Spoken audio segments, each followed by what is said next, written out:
So, Professor Pemmaraju, what is exactly BPDCN and which are its incidence and prevalence in the United States and globally? Thank you for asking about BPDCN, or Blastic Plasmacytoid Dendritic Cell Neoplasm. This is an extremely important but very rare subset of acute leukemias. We believe the incidence in America is only 500 to 1,000 Americans a year, and probably in Europe about the same incidence, 500 to 1,000 diagnosed per year.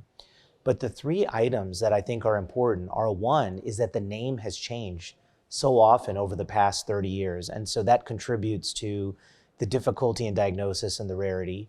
Two is it is truly a rare diagnosis, and so no matter what you call it, there are fewer cases of this than some of the other subtypes. And then three, very importantly, the heme path or derm path, so that is at the pathology level, the diagnosis has been very difficult. And so we think there are more cases than ever thought before because they've been hiding in plain sight.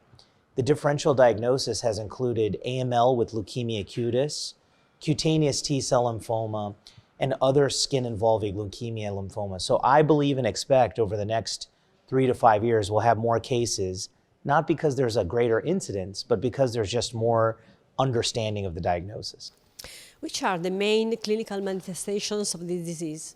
The main clinical manifestations of BPDCN are fourfold. One is that almost all cases at some point involve the skin, so that's called cutaneous involvement.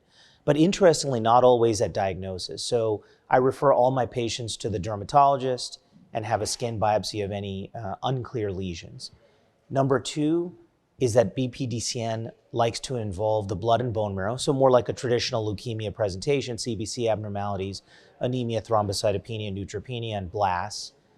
Number three is lymph node involvement, and so this makes it more of a hybrid disease in between, say, leukemia and lymphomas, so PET-CT or CT scan at baseline and restaging. And then number four is, surprisingly and strikingly, we have now found that BPDCN commonly affects the central nervous system, CNS, and so we recommend and do lumbar puncture, spinal tap on all patients at baseline with the administration of intrathecal chemo, and I recommend to do 8 total in the frontline setting and even in the relapse setting, because we estimate that it's something like 20 to 30% of cases will have CNS involvement at some point.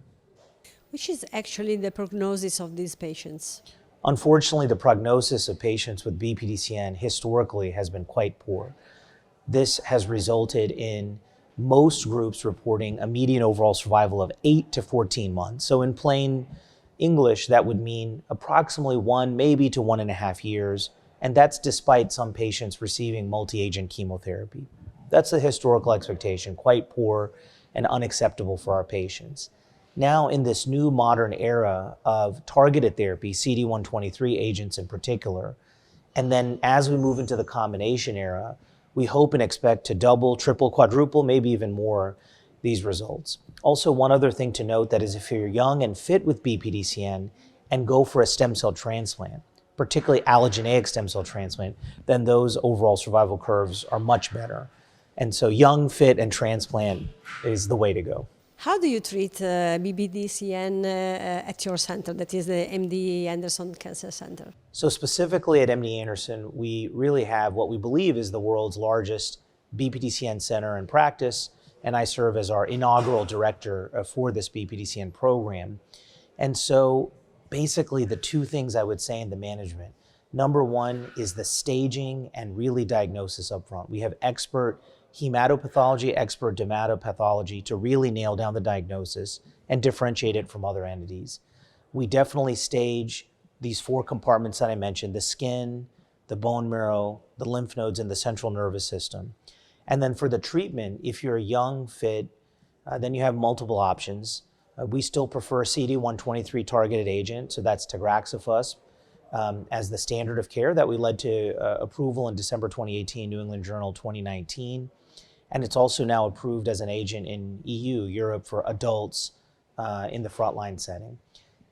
There are patients who are unfit, and so those patients can either get HMA plus venetoclax or other agents. Still, we prefer the TAG CD123 agent if the albumin and the fitness status is there. For the young fit patients, there's a debate still. Around the world, my colleagues who either don't have access to CD123 or not familiar still prefer chemotherapy plus venetoclax. If that's the case, we recommend the ALL regimen, for example, the Cantargia hyper-CVAD regimen with ven. Finally, in clinical trials, we have the IMGN 632 pivekimab sunirine, which has been enrolling patients in both the frontline and relapse settings.